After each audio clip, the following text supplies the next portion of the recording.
CM KCR మళ్ళీ ఖచ్చితంగా తనకే ఎంపీ టికెట్ ఇస్తారని ధీమా వ్యక్తం చేస్తున్నారు టీఆర్ఎస్ నేత సీతారాం నాయక్. కేసీఆర్ ఏ నిర్ణయం తీసుకున్నా అందుకు కట్టుబడి ఉంటానన్నారు.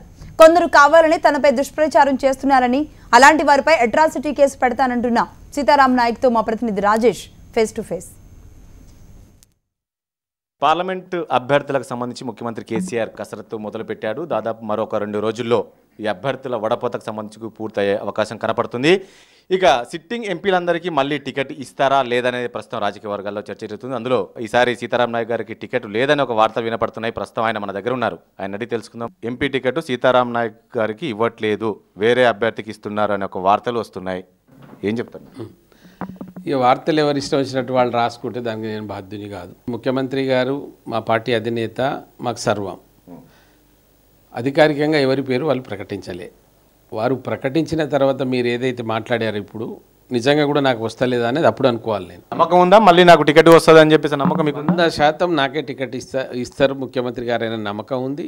నన్నే గెలిపించుకుంటాడనే నమ్మకం ఉంది. మళ్ళా నా బాణిని నేను పార్లమెంట్లో ఇంకా ఎక్స్పీరియన్స్ ఉంది కనుక మా ముఖ్యమంత్రి గారు రేపు చేయబోయేటువంటి ఫెడరల్ ఫండ్ల ఏదైనా భూమిక పోషించమన్నా బ్రహ్మాండంగా ఒక గిరిజన బిడ్డగా ఈ 10 కోట్ల జనాభా ఉన్న ఈ భారతదేశంలో గళమెత్తి మాట్లాడతా కేసీఆర్ గారు ఏం చేశారు గిరిజనులకు అనేది, ఎవడు చేసినాడో చెప్పమని కూడా అడుగుతా. కాంగ్రెస్ పార్టీకి చెందిన మంది కొందరు మీకు టచ్లోకి వచ్చారు, ఎందుకంటే టీఆర్ఎస్లో టికెట్ రావట్లేదు, టచ్లోకి వచ్చారు, మీకు మేము టికెట్ ఇస్తాము అని చెప్పేసి కొందరు కాంగ్రెస్ పెద్దలు మిమ్మల్ని సంప్రదించారు అనేది ఒక చర్చ.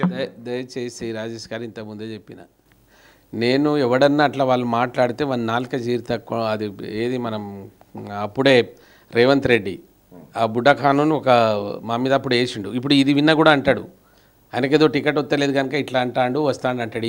ఏంది సాక్ష్యం ఏంది, సుబూత్ ఏంది, ఏముందండి? ఇప్పుడు ఎవరికి గతి అక్కడ, ఎవరికి టికెట్లో ఏం వస్తుందో, ఎవడు పోతాడు? ఎందుకు నాకేమైనా రాజకీయం అంత పిచ్చా?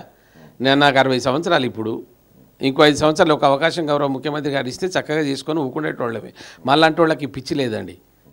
సరే, కాంగ్రెస్ నుంచి లేదు, బీజేపీ నుంచి ఏమన్నా వచ్చిందా? ఏ తప్పది అది. ఎవడన్నా అట్లా మాట్లాడి ఎవడన్నా ఫోన్ చేసిన వారి మీద అట్రాసిటీ కేసు పెడతా.